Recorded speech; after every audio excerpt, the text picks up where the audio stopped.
Notre leçon de conjugaison s'intitule le subjonctif présent. Le mode subjonctif comporte 4 temps. Le subjonctif présent, le subjonctif passé, le subjonctif imparfait et le subjonctif plus que parfait. Les deux derniers sont rarement utilisés. Ils apparaissent dans un registre soutenu littéraire. Nous, dans cette vidéo, nous allons parler du subjonctif présent. Quelles sont les terminaisons du subjonctif présent?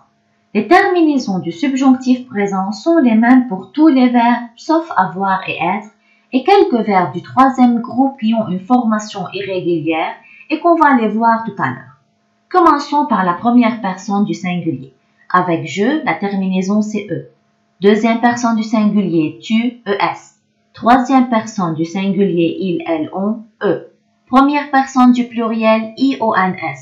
Deuxième personne du pluriel, iez.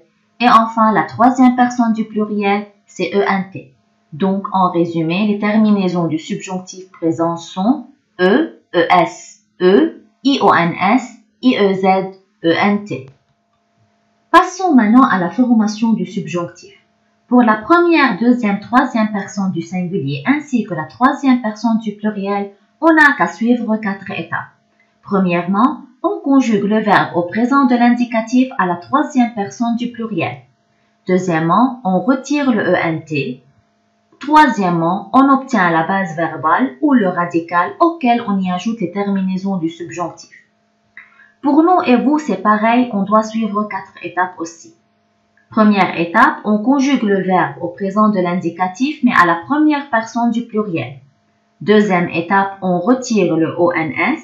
Troisième étape, on obtient la base verbale ou le radical auquel on y ajoute les terminaisons du subjonctif. Voici un exemple. Comment on conjugue le verbe prendre au subjonctif présent? Pour la première, deuxième, troisième personne du singulier ainsi que la troisième personne du pluriel, on conjugue le verbe prendre au présent de l'indicatif à la troisième personne du pluriel, on retire le ent et on obtient la base verbale PRENN. Pour nous et vous, on conjugue le verbe à la première personne du pluriel, on retire le ONS et on obtient la base verbale PREN.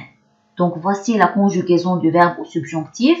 Que je prenne E, que tu prennes ES, qu'ils prennent E, que nous prenions IONS, que vous preniez IEZ, qu'ils prennent ENT. Afin de conjuguer les verbes au subjonctif, on utilise que ou QU apostrophe devant le verbe. Passons à un autre exemple, le verbe boire. Pour la première, deuxième, troisième personne du singulier et la troisième personne du pluriel, on conjugue le verbe au présent de l'indicatif à la troisième personne du pluriel, on retire le ent et on obtient boire, la base verbale.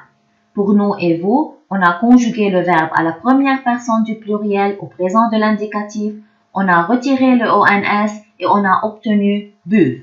Donc, on a le verbe boire au présent du subjonctif qui est conjugué ainsi. Que je boive E, que tu boives ES, qu'ils boivent E, que nous buvions IONS, que vous buviez IEZ, qu'ils boivent ENT. En résumé, le subjonctif présent est formé sur la racine de la troisième personne du pluriel de l'indicatif présent pour la première, deuxième, troisième personne du singulier et la troisième personne du pluriel et sur la racine de la première personne du pluriel du présent de l'indicatif pour nous et vous, puis on y ajoute les terminaisons qui sont E, ES, IONS, IEZ, ENT. Comme toujours en français, il y a des cas spéciaux ou des exceptions. Voici un tableau de quelques verbes irréguliers qui sont les plus fréquents. Pour ces verbes, on n'a pas de règle à suivre.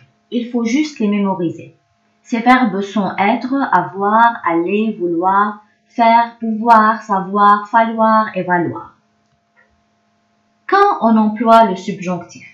Le subjonctif est un mode principalement employé dans les phrases subordonnées introduites par que pour exprimer des possibilités, des hypothèses, des sentiments, des pensées, des souhaits, des doutes, des incertitudes ou des conseils. Je commence avec quelques phrases d'exemple. Il faut que tu finisses avant demain. Ils veulent que je vienne à la soirée. J'aimerais qu'ils connaissent ceci. Je voudrais qu'il écrive son adresse. C'est important que je le reçoive à temps. C'est dommage que nous devions partir si tôt. Dans ces phrases, les verbes en jaune ne sont pas conjugués à l'indicatif présent, mais au subjonctif présent. Pourquoi? À cause des expressions qui les précèdent, comme il faut que, ils veulent que, j'aimerais que, etc. Donc, après toutes ces structures, on doit utiliser le subjonctif présent. Passons maintenant aux valeurs du subjonctif. Dans grand 1, les sentiments, le subjonctif peut exprimer une émotion. Je suis content que tu viennes. Une indignation. Je suis indigné qu'il n'ait rien dit. Un étonnement. Je m'étonne qu'elle soit en retard. La crainte. J'ai peur qu'il n'ait oublié notre rendez-vous. La nécessité. Il faut que nous sortions. Dans grand 2, la volonté, le subjonctif peut exprimer un ordre. J'exige que tu me dises la vérité. Un souhait. Je souhaite qu'ils viennent. Une permission. J'accepte qu'ils sortent avec leurs amis. Un conseil. Il vaut mieux que tu partes toute seule. Dans grand 3, la possibilité, le subjonctif peut exprimer une supposition. Il se peut qu'elle soit partie. Ou un doute. Je doute qu'il soit allé la voir. Cas spéciaux. Les verbes croire, penser, trouver, espérer ne sont pas suivis du subjonctif, sauf si la phrase est employée à la forme négative ou à la forme interrogative. Exemple, je crois qu'il a raison. Ça, c'est le présent de l'indicatif. Je ne crois pas qu'il ait raison. Ici, on a transformé la phrase à la forme négative avec le verbe croire. Donc, je suis obligée d'utiliser le subjonctif. Est. Deuxième phrase. Nous pensons qu'elle est malade. Ici aussi, c'est le présent de l'indicatif. Si je vais transformer cette phrase à la forme interrogative avec le verbe penser, je dois utiliser le subjonctif. Pensez-vous qu'elle soit malade? Le verbe être ici est employé au subjonctif, soit. Troisième exemple. Je trouve que c'est faux. C'est le présent de l'indicatif. Trouvez-vous que ce soit faux? Ici, c'est à la forme interrogative avec le verbe trouver. J'ai employé aussi le subjonctif. Quatrième phrase. Il espère qu'elle viendra. Donc ici, c'est le présent. Il espère. Si je vais utiliser à la forme négative la phrase, elle n'espère plus qu'il vienne. Donc là, c'est à la forme négative. J'ai utilisé le verbe vienne au subjonctif présent. Voilà, notre leçon est terminée. J'espère qu'elle était claire. Merci bien.